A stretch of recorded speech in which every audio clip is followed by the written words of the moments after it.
Phone died, had to start again.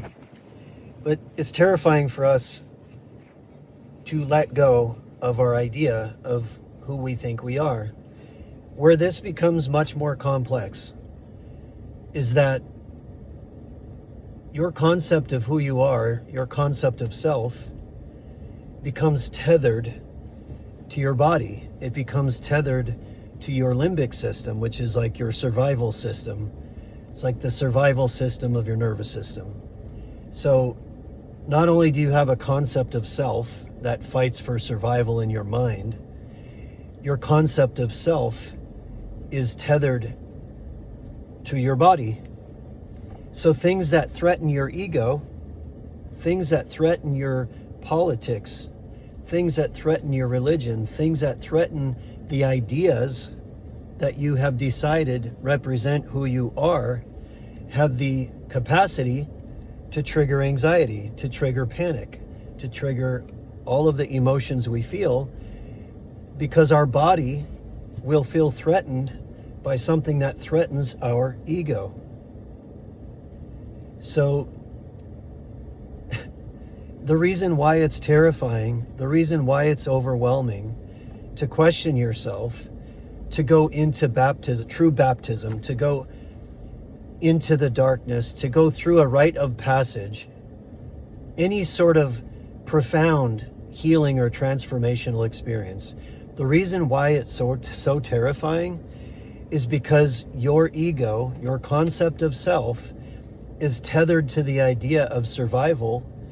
And when you go through a transformational or a challenging or a healing experience, your ego thinks it's going to die.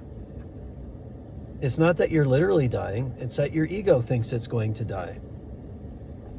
And that is why every core concept of every religious or spiritual tradition that is intended to bring you closer to God or closer to enlightenment or closer to connection or oneness requires you to let go of the self, to let go of the illusion of who you think you are, to let go of the illusion that defines your reality.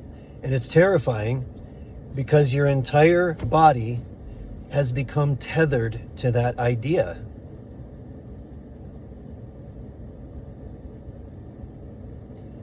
The beautiful, beautiful paradox of it is that on the other side of that surrender is true peace, true joy, true freedom, pure love, what can only be defined as Holy Spirit or Christ consciousness or God.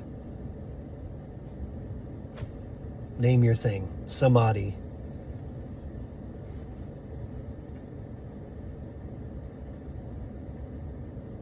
We just tear each other apart, trying to force our own version of what that looks like onto each other.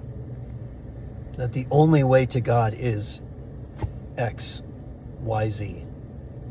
And that we're willing to hurt and harm and kill and subjugate and genocide people that don't fit within our individual and collective concept of who we are.